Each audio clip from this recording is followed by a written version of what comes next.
The Cite Radieuse, the Radiant City. A building that has become mythical, an emblem of modern architecture. The inhabitants of Marseille have nicknamed it l'immeuble de fada, the Nutter's House. It is the work of one of the most famous architects of the 20th century, Le Corbusier. A star of contemporary art, Xavier Vaillant describes this post-war construction as a masterpiece and talks about it with a passion rarely bestowed on social housing. It's very imposing when you see it in real life, like a huge ocean liner. It's pretty spectacular.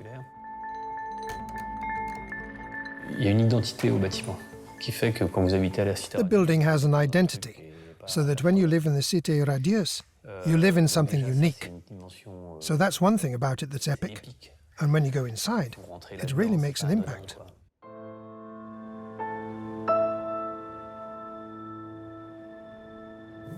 When you're on top of it, you really feel you're on the beach or on the deck of a ship.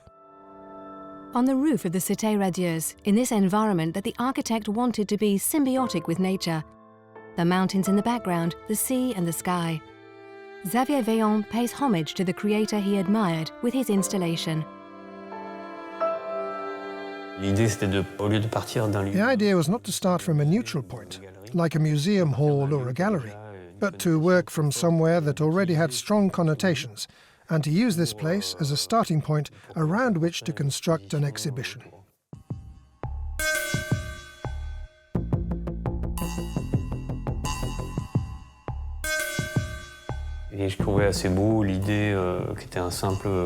And I like the idea of this sort of inversion, of the architect drawing on the ground of his own, already constructed, building. C'est aussi un personnage qui est très ambigu. Je pense que c'est quelqu'un d'un côté un peu austère. He is also a very ambiguous a person with a somewhat austere side. It's tricky to really understand who this character is, with his many dual aspects. For example, painter in the morning, architect in the afternoon. Both dogmatic and human. In doing what he did, he defined himself as Le Corbusier. He invented his own role, which was to be Le Corbusier, you might say.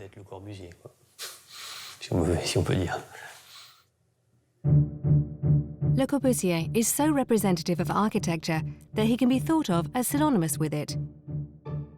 With his large round glasses, his austere clothing and his bow tie, his geometric appearance was a skillfully fashioned trademark. His world-famous achievements are true icons, like the Villa Savoye, the Cite Radieuse, or the Ronchamps Chapel. Le Corbusier has left to the world are some of the most extraordinary buildings ever constructed in all of time. Both a builder and an unparalleled theorist, his numerous works have had a lasting influence on generations of architects.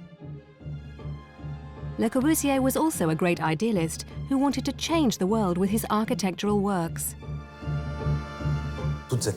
In all these terms, Cite Radieuse, Villa Radieuse, there is this continual idea of making people happy, of creating the ideal city, the ideal place.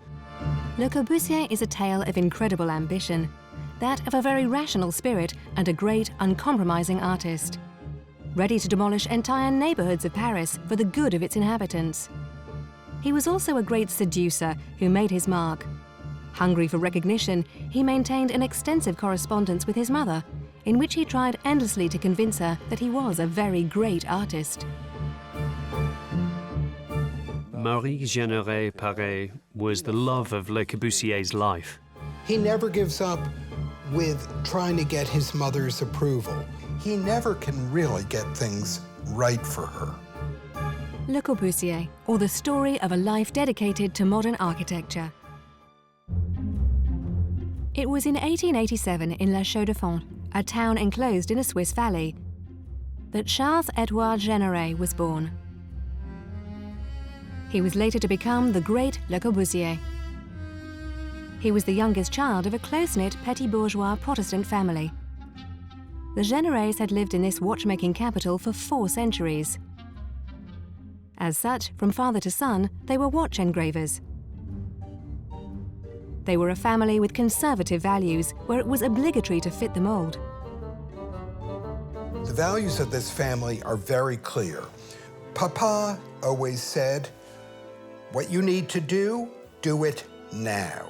This was also said to be the motto of the mother's family.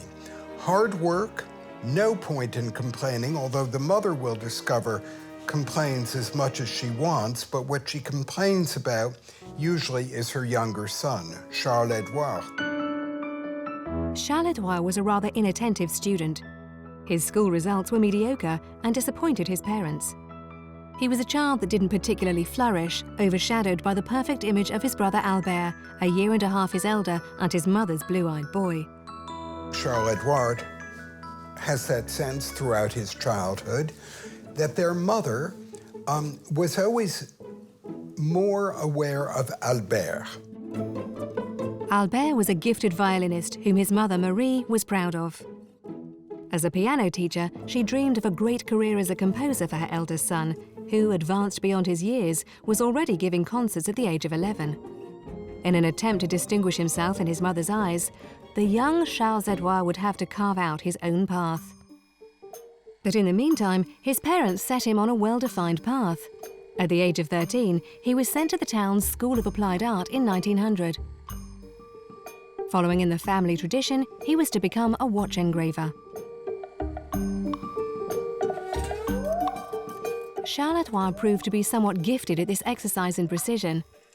This is one of his watches. But he detested this repetitive craft that required so little creativity. At school, the young man would finally discover a subject that he found much more exciting than watchmaking: drawing. He assiduously followed the classes of Charles Le Platinier, who taught his students to observe nature, to draw inspiration from it, to create new shapes. The young Généré launched himself passionately into this exercise. He drew the surrounding pine forests, scrutinizing the smallest details of his environment, like the structure of the branches of the trees or the pine cones. Le Corbusier would later write that Le Platinier opened up a new route for him into creativity. I don't know what it was, but he inspired something sacred, something great in me, something abstract and elusive, a thirst for art. The teacher was impressed by his young students' watercolors. The pine trees were reduced to the very essence of their form. In a very conceptual way, he transformed the forest into geometric patterns. Le Platinier detected in him a rational mind paired with an obvious talent, two of the virtues required to become an architect. Following his teacher's invaluable advice, Charles-Édouard Généré, at the age of 17, enrolled to study architecture. The young student, who at school had never been excited by theoretical classes, would achieve a real tour de force. He persuaded one of his teachers, Louis Fallet, to entrust the construction of his own house to him. After a year of design and 2 years in construction, the house was completed in 1907. Charles-Édouard was not yet 20 years old. This is the result. In principle, it looked like an ordinary chalet. It was still far from being a Le Corbusier house. But a closer look reveals certain details which herald his future style. In particular, the simplicity of the ornamentation, like these very geometric pine trees. The apprentice architect had fully taken on board the lesson about naturalism. But above all, this first project would set Charles-Édouard free. He had found his calling and a real confidence in his own talent. At the age of 17, I was fortunate to meet a man free of prejudice, who entrusted the construction of his house to me. I realized then a house was built using materials and workers, and that it was the plans for it which determine whether it is a failure or a success. I had a real fear of school education, and I was convinced of the need to call on my personal judgment. On the strength of this first experience, Charles-Édouard considered that he was wasting his time on too academic an education. He left school without telling his parents, convinced that he would learn better by himself. He never goes far enough with architectural training to receive a diploma. He was never a certified architect in his entire life. Charles-Édouard Généré est un rebelle. Charles-Édouard Généré was a rebel. He broke the mould.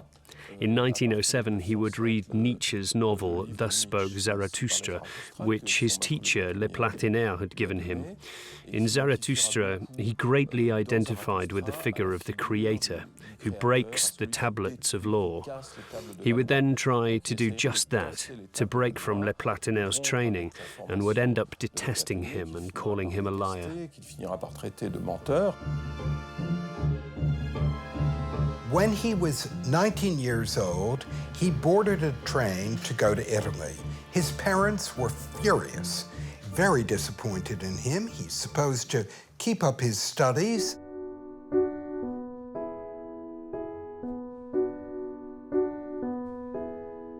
Indifferent to his parents' recriminations, the young man decided that from then on he would educate himself through travel. He wanted to discover the greatest achievements in the history of architecture in his search for perfection. Charles-Édouard naturally started his quest in Italy with its built heritage of inestimable value, its Roman ruins, its marvelous Renaissance constructions. He tirelessly drew all these buildings, taking measurements, scrutinizing them, and examining them in every detail, in particular the Duomo in Florence, which he exalted.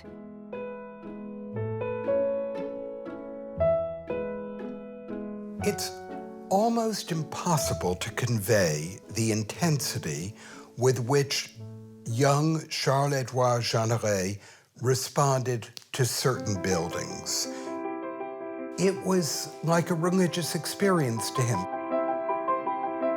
Charles-Édouard Généré did not limit himself to Italy. He also marveled at the eastern palaces of Istanbul.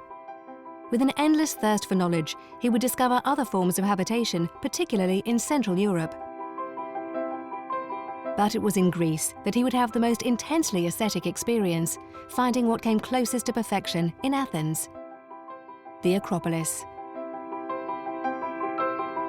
For 2 weeks, he goes back and forth to the Acropolis. At times, it's like the most passionate love affair. At times, it's like a battle between him and the building.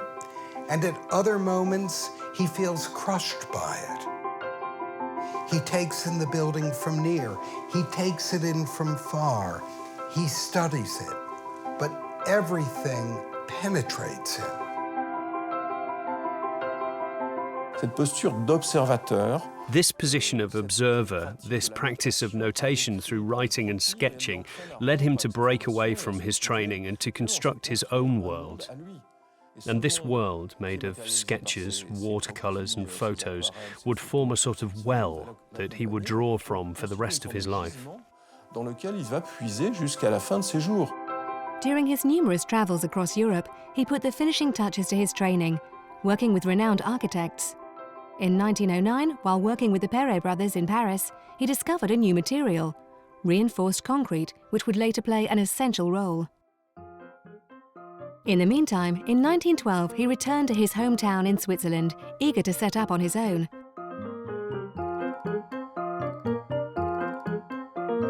At 25 and without a degree, Charles-Édouard opened his architect's practice in this house in the centre of town.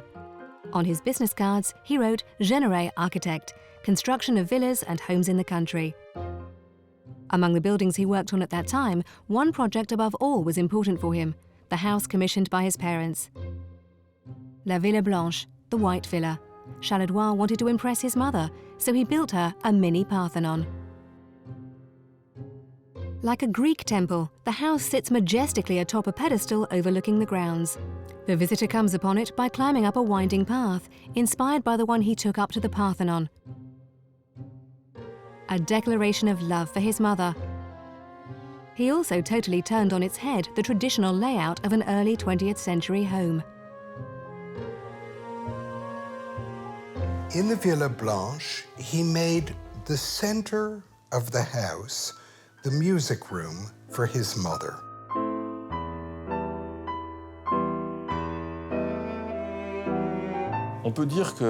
We could say that Marie-Charlotte Amélie Généré Perret was the love of Le Corbusier's life. He constantly looked to her with all his successes, but also at times when he experienced failure and disappointments. We can clearly see that in the Générès family saga, his brother Albert was meant to be the hero in this family, which was more focused on music than on visual arts. And he himself was a mere architect. So he would spend his life for nearly 53 years writing to his mother to tell her that he was the good son. To show his mother that from then on he deserved her full attention, that he was a great architect, he built her an inordinately grand house. It's elegant, it has terraces, it has reception rooms for social events. It's got a kitchen big enough for people who entertain and have lots of people coming for dinner. They don't give dinner parties. Their idea of a meal was the 4 family members together. They are frugal people, they live modestly, and suddenly they're spending their life savings on a very grand house. This house became a poison chalice. His parents had to go into debt to pay for such a grand project. Too much debt. The house bankrupts them. By 1919, they had to sell the house, and they had to sell the house at a substantial loss. He has a tremendous sense of culpability. He knows that his mother and father have been hardworking people without a franc to spare, and yet he has caused them to lose most of their modest fortune. Even before his parents experienced these difficulties, Charleroi found that his hometown was too small a stage for him to show his mother the extent of his talent, since commissions were rare, only 3 houses in 5 years. He got by doing small jobs and ended up loathing his hometown, which restricted his great ambition.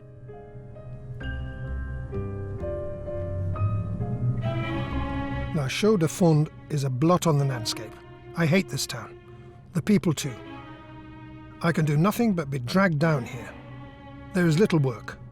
They don't undertake major projects in this town. I have nothing and will have nothing to do this year. My ambition, my vanity and my pride are pushing me towards great works. Having just turned 30, Charleroi decided that there was only one place for him to be recognized as a great artist: Paris, which was the cultural capital of Europe at that time.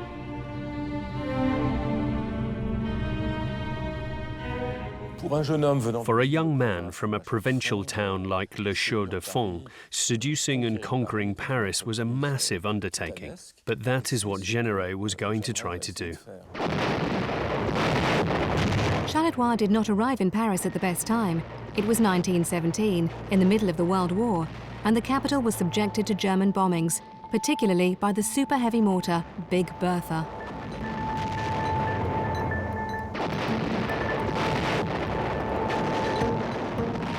He was fascinated with the experience of going into the cave, seeking shelter, but then he would leave the shelters and feel a palpable excitement from explosions, from fire, from people running. It's as if he didn't quite fathom the risk or the pain of death. He's more excited by all the motion. Charleroi watched history playing out before his eyes and wanted to be part of it, to leave his mark on the era. During the post-war period of Reconstruction, he opened his architect's practice, but it didn't take off. He was a nobody from the provinces, newly arrived from Switzerland.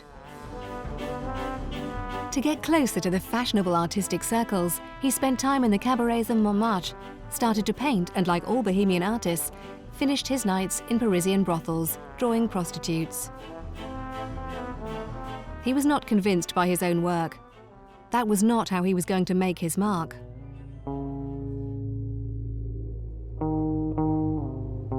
My efforts are deformed, disappointing. My women have a bestial, crude, rutting wantonness.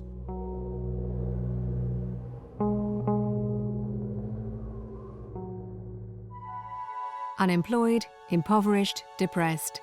Charles Edouard was to have an encounter that would change everything. Friendship at first sight with Amédée aux Enfants, a trend-setting society painter who opened doors for him. He would introduce him to modern painting.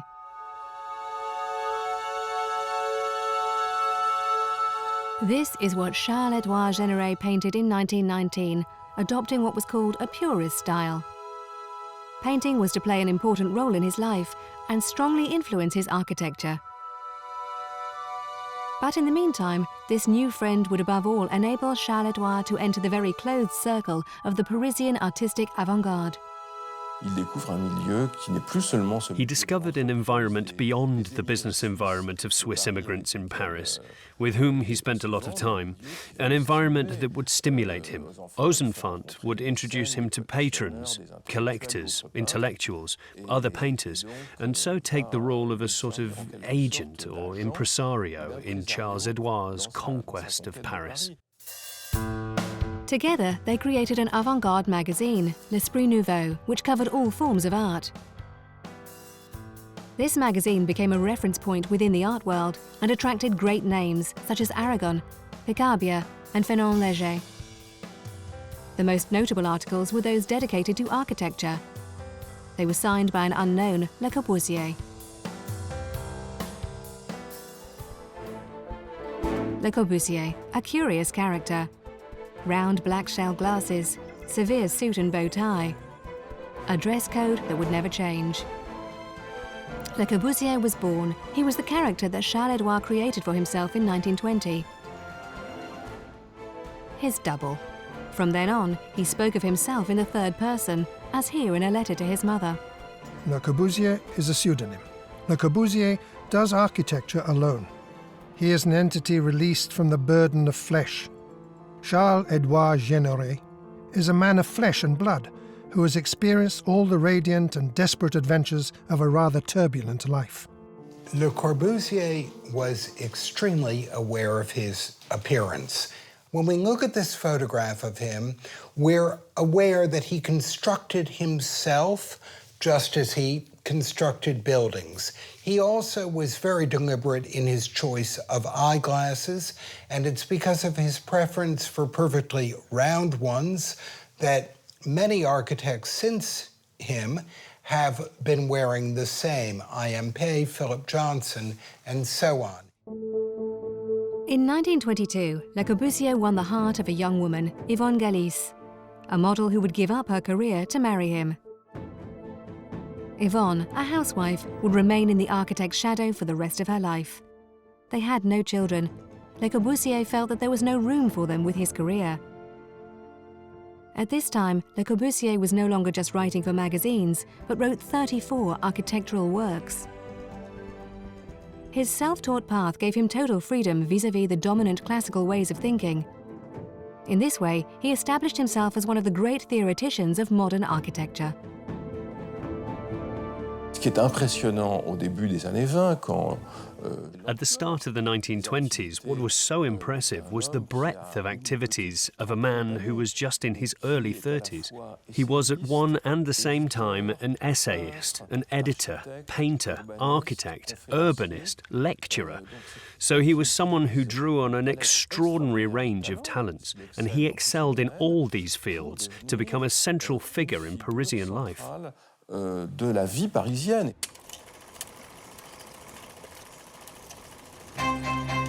In the 1920s, Le Corbusier was encouraged by a radical change in society's way of thinking. He was fascinated by the modernity of liners, planes, cars. He believed in the superiority of new techniques, the progress being made thanks to machines. In his landmark work, Vers une architecture, he demonstrated that it was necessary to adapt housing to these profound changes. So he invented a revolutionary concept, the machine for living. This formula would influence several generations of architects. Le Corbusier used a lot of iconography and photo montage to try and convince others that architecture needed to be developed away from the 19th century towards a modern architecture. And since he has a great sense of publicity before this time, he didn't hesitate to make montages that were almost surrealist, by superimposing a car over the Parthenon, for example. But it was motivated by a desire to educate, to say, what is it about Parthenon that seduces and moves us? He applied the notion of a standard to the Parthenon. He said that a standard is an object that has reached an extraordinary level of refinement, because it has been mass-produced and is recognized by everyone, and everyone can identify with the symbolism of this object. For Le Corbusier, the best example of an object approaching perfection was the Ford T, mass-produced in millions in the United States. The same model for all, universal and democratic.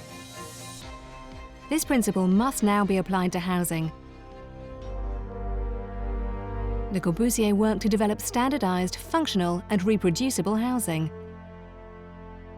Like this individual house or the immeuble villas, apartments stacked high with their private garden.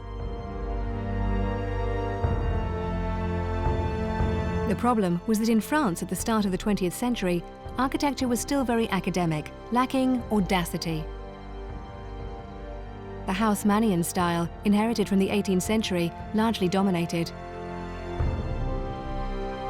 But what most shocked the architect was how dirty the city was. Behind the beautiful facades of the bourgeois buildings on the grand boulevards, the narrow streets didn't let in any light. The buildings were unsanitary, the inhabitants sometimes living in deplorably unhygienic conditions. There has been a total collapse. Cities have become inhumane, hostile towards men and dangerous for their physical and moral health. But here we have town planning. Le Corbusier, then a young man in his 30s, proposed a very radical solution, an electroshock that would really get the ink flowing. He wanted to flatten a part of the centre of Paris to build the Plein Voisin there, 18 skyscrapers, each 200 metres tall. The equivalent of Tour Montparnasse. An immense grid of buildings that would house more than 3 million inhabitants. It would be interspersed with roads 100 to 120 metres wide for cars to flow through. The area that he wanted to clear contained the historic quarter of Le Marais. It stretched from the Place de République to Rue de Rivoli and up to Saint-Lazare station. For Le Corbusier, the old town had its day, and it had to make way for something new. In Le Corbusier's generation, every architect agreed on the fact that the towns of the past had to be radically transformed, destroyed even. They were unhealthy towns, labyrinthine cities. Modern cities had to be completely new. Henceforth, the fundamental principle of this architectural and social revolution can be distilled into the three elements that since the beginning of time have conditioned the life of men: sun, space, trees.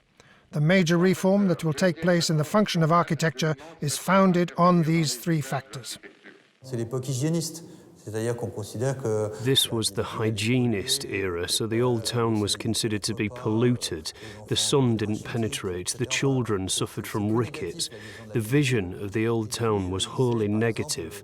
The straight line was the way man took, and the line in the old-fashioned quarters, the zigzag line, was the ass's way. So our heritage was destroyed, and just the churches left, because it was thought they couldn't be destroyed, and the idea put forward was for a new city made up of towers. In constructing the tall towers, he had one key objective: to improve the quality of life of every inhabitant. With this vertical architecture, he could free up space on the ground, and in so doing, reverse the relationship between the buildings and green spaces. Des terrains de sport, un stade, une piscine. Sports fields, a stadium, a swimming pool, tennis courts, basketball courts. Then, paths for pedestrians. Pedestrians have fast tracks that pass under the houses, pathways for walking, then parks planted around the paths, around stadiums, around tennis courts and football pitches. And so the city is covered in greenery. It is a green city, constructed of 12% build-up space and 88% parkland. De surface bâtie et à 88% de parc. He didn't disregard nature, he worshipped nature. He gave people a modern building, but it's so that they can look at the sky, they can contemplate the universe, they can think about those values.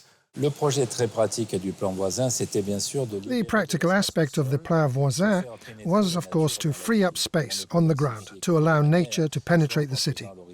You can only increase the density in two ways, either by constructing horizontally, but very densely, or by building upwards, but with the compensation of being able to create parks and gardens on the ground. Au fond, si on résume... The idea of constructing towers in Paris and developing the natural elements is where we're at today. Today we're thinking that it would be interesting to construct towers in Paris and to create green spaces on rooftops and as much parkland as possible. So essentially, maybe there is a sort of return. Of course, we now no longer think of eradicating our heritage, starting with a clean slate, but nonetheless, some of these objectives could be acceptable today. admissible aujourd'hui. Of course, in 1925, the popular press was outraged, and it provoked a national debate. The Plan Voisin set in place a misunderstanding that was to continue for the long term. One part of the public saw Le Corbusier as someone who wanted to concrete over urban landscapes.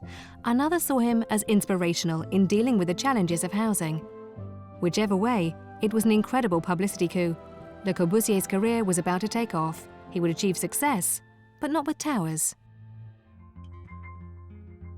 In the 1920s, Le Corbusier constructed a dozen individual villas for friends and rich clients.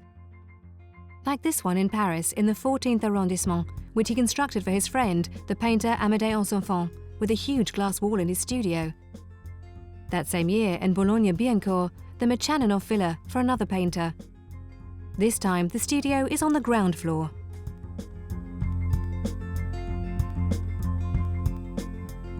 In 1925, he created the La Roche Villa for a rich banker who collected modern art, with an immense room to display his paintings.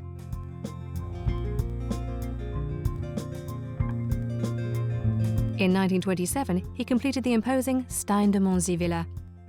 It's hard to imagine that all these houses were constructed almost 90 years ago.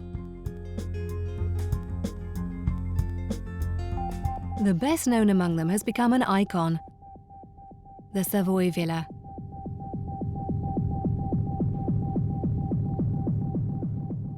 Today, this construction is considered to be one of the 5 major works in the history of 20th century architecture.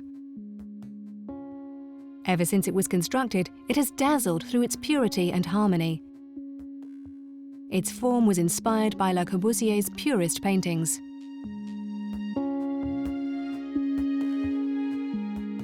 Why is Villa Savoye beautiful? Because it uses simple shapes. Le Corbusier wrote, "The simple shapes are beautiful because we can read them easily. The cube, the sphere, the triangle, the pyramid. It has an obviousness about it." Stilts, ribbon windows, openings in the walls, open roof terrace. What made it possible for Le Corbusier to design a house with such freedom was a material little used at that time: reinforced concrete. Since 1914, Le Corbusier had envisioned using a structure made from reinforced concrete to allow him total freedom in constructing what he wanted, how he wanted. As it was made up of simple posts with superimposed floors, supporting walls which obstructed the space could be done away with. Le Corbusier thus set down the principles of modern architecture. Essentially, a construction is erected on the ground. Basically, you have posts and then some slabs, possibly supported by beams, but they are adjoining elements placed one on top of another. This is fundamentally different to previous constructions.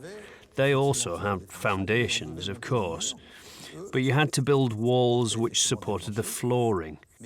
But we can see that essentially these walls obscure, whereas Le Corbusier's walls offer transparency. It makes a huge difference. In Le Corbusier's buildings, you can enclose the space wherever you want to.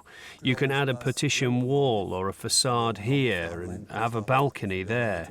Whereas here, in the previous case, the structure itself encloses the space, and so you have no freedom. Everything that he did and everything they did at the time was a liberation in architecture. In the mid-1920s, a new type of freeform architecture was born. It was known as functionalism, meaning that it adapted to its inhabitants' way of life. The Villa Savoye was the emblem of this. With its system of stilts, the house floats over the ground and allows, for example, the garden to continue underneath the villa, creating a space where children can play ball. Inside, Le Corbusier could freely organise the space, according to however the owner wanted to use the house. As there were no supporting walls, thanks to the concrete pillars, the living room could run alongside an open-air terrace. The architect could make the windows whatever size and shape he wanted. He could also highlight the ever-present landscape. For Le Corbusier, architecture was something you lived, and even, as he said, something you walked. The theme of architectural promenades that he explored was linked to his experiences of the countryside. Se déplacer dans une maison, comme on se déplace. Travelling within a house as you travel along a mountain path, viewing the peaks, looking down towards the valleys, this three-dimensional, spatial and kinetic experience. In his quest for perfection, Le Corbusier also imagined the furniture of his purist villas. Together with Charlotte Perriand, he would create furniture that he named with his initials. LC for Le Corbusier, followed by a number. This is the famous chaise longue, the LC4, that became a design icon.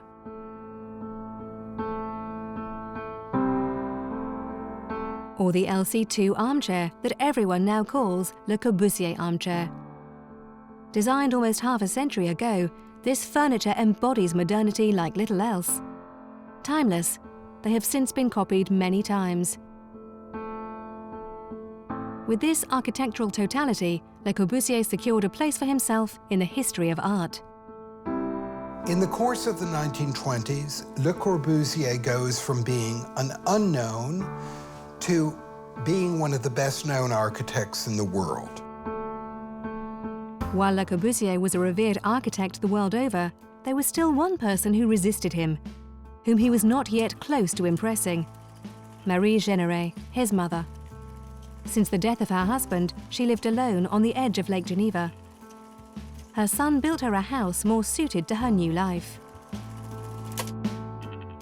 It was more modest than the white villa that he had constructed years before, and that had ruined his parents.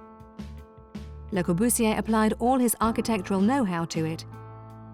With its small surface of 64 square meters, he rationalized the space. It was a real machine for living, very functional and agreeable, with ribbon windows that magnified the beauty of the view of Lake Geneva.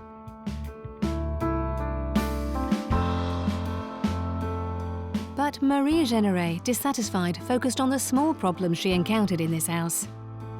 She is very upset because the roof leaks.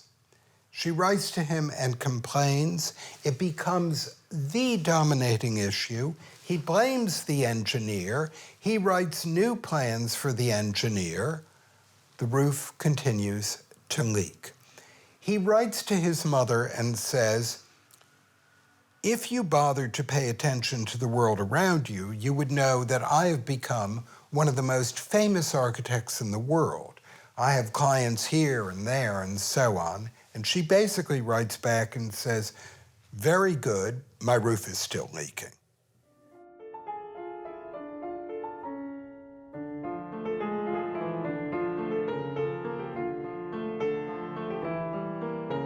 It's also really symbolic of their relationship. He never can really get things right for her. Le Corbusier did not see himself as a simple builder of houses. His ambition went far beyond that. He wanted to construct entire towns, to change lives through architecture.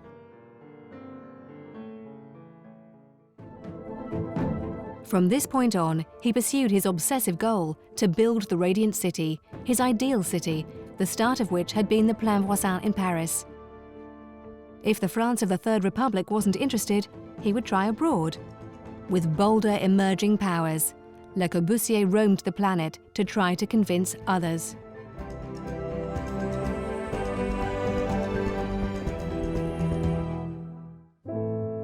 First in America, where in New York the buildings did not impress him. Having just arrived, he stated brashly to the press, "The skyscrapers are not big enough." Welcoming him like a star, the most prestigious universities fought over him for conferences on the city of the future, which incited eager curiosity. After the lecture, the women are so in love with him and with his power that they flock to the drawings that he's made on big rolls of paper on the wall, and they tear little pieces of the paper to keep with them as mementos, like talisman, forever after, of the experience of seeing this passionate, gigantic man speaking to them about building. During his travels, Le Corbusier would seduce one of the greatest celebrities of that time, Josephine Baker. They met in 1929 on a transatlantic crossing. She would pose for him in the nude in his stateroom on the boat. He would do drawings of her.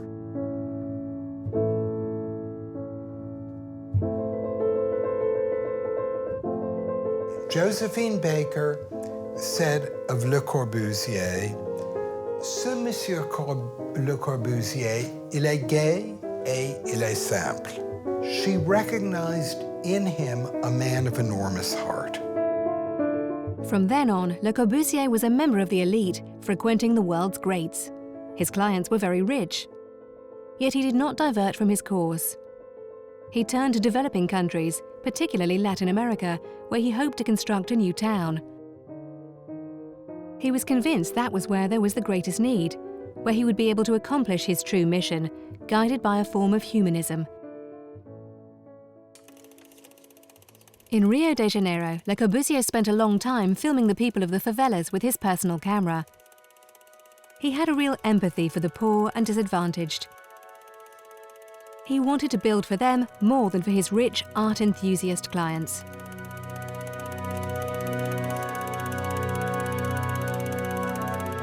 My duty, my goal, is to try and take people out of unhappiness, out of catastrophe, to bring them into happiness. Daily joy, harmony. The home should be the backdrop to life, the machine for happiness. Dans la posture de Le Corbusier, In terms of Le Corbusier's position towards the world and his contemporaries, there was a strong messianic component. He identified greatly with the prophets of different religions, and this prophetic, messianic dimension was strong. He was a bearer of a message that could save humanity. To fulfill his almost divine mission, the architect's projects became more and more crazy. This is what he devised for Algiers in 1931. A building 10 kilometers long that ran along the coastline and the roof of which was a motorway. He named it Project Obus because it had to annihilate every received idea. But these projects did not get past the drawing board. Only the Second World War offered him new hope. The modern architects of Le Corbusier's generation were impatient for war to break out in the 1930s. They were preparing for it. His generation thought that the destruction of cities was a positive thing, and so he, along with many others, actually welcomed the bombs falling on the cities. They thought that the work that democracy would not allow them to do, the destruction of these cities, would be carried out by the bombers.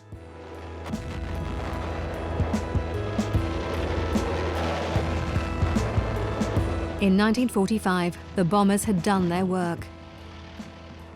It was time for reconstruction to begin. Le Corbusier was not to realize his dream of reconstructing an entire town, but in 1946, the Ministry of Public Reconstruction did engage him to work on an ambitious social housing program. And in France, we're in the final stages of construction of a housing block on stilts that will give part of Marseille an unusual look of integral modernism. It is the first time that the great architect Le Corbusier realizes his dream of rational housing in France. Le Corbusier in Marseille. This may be the foundation stone for the city of the future. Le Corbusier was in his 60s when he was finally able to build his radiant city. He wanted to make it the distillation of the principles that had guided his vision of a utopian city for the last 20 years. His goal was to give happiness through his architecture to the thousands of inhabitants of this social housing. Using reinforced concrete, he could build on stilts so that everyone would benefit from an open view and from the light. His big idea was to bring the town into the building. And indeed, the inhabitants of the radiant city benefited from everything on site that you could find in a city centre. Shops, a post office, a school, a restaurant, offices, and even, to welcome passing friends, a hotel.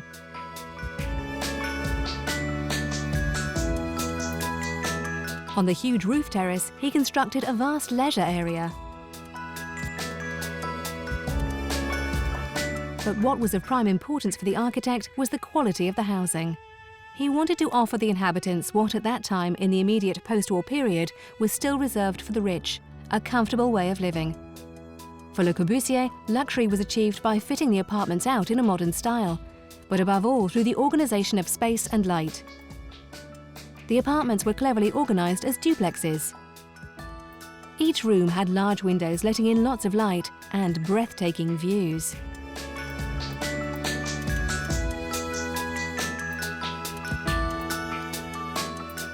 He realizes the most magnificent creation, a building where people in a low financial bracket, this is important to remember, have a chance to look in one direction at the sea and in another direction at the mountains from every apartment, because they're duplex apartments where above they look one way, below they look the other way, and they interlock.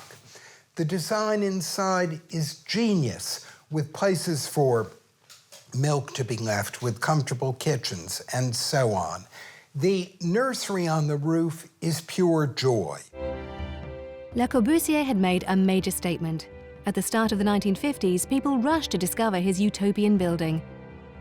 Even the great Pablo Picasso came to admire his masterpiece. With the inauguration of the Radiant City, Le Corbusier, who had already taken on French nationality, became a significant figure in France's heritage. The immobile ocean liner contains 347 apartments, many of which are already occupied. They are all equipped with the most modern comforts. On the terrace, its creator, the architect Le Corbusier, receives the Legion of Honor Decoration of Commander from Mr. Claudius Petit. The Radiant City is born. Le Corbusier was satisfied. He wrote to his mother the following day. Big day yesterday. It was very beautiful. The reason? The house is one of the great works of architecture of any era, and people are living inside as in a mirage. The kids have already understood this future life, devoted to happiness, warmth, and heart. His mother died in 1960 at the age of 99. A few years earlier, he had paid true homage to her by constructing this chapel at Ronchamps. One of his greatest works, one of his most personal. A remarkable building, groundbreaking in its visual shapes. This concrete construction was like a poem to his mother. He inscribed her name on many of the windows. Marie.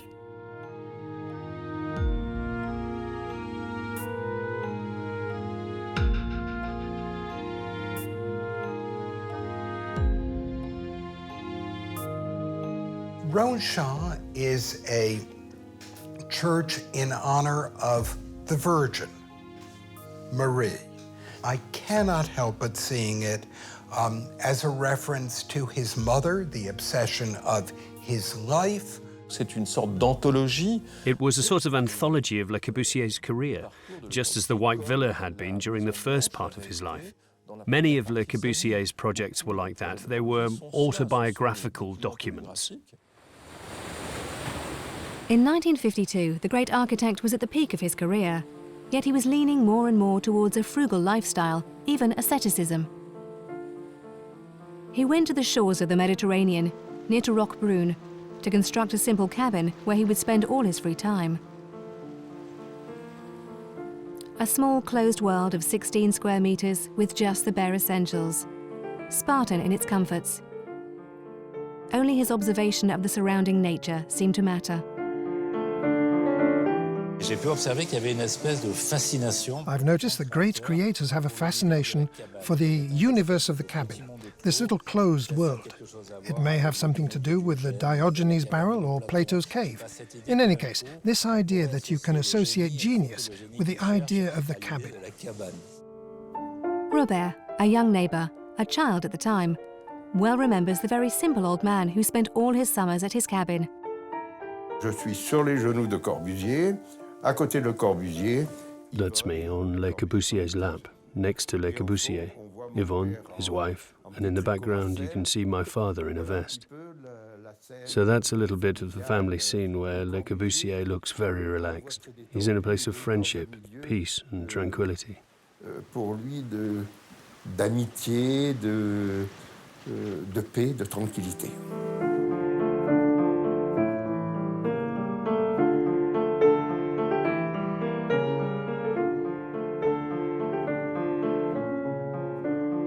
Le Corbusier, who had always observed nature to inspire his architecture, filmed it a lot with his small camera.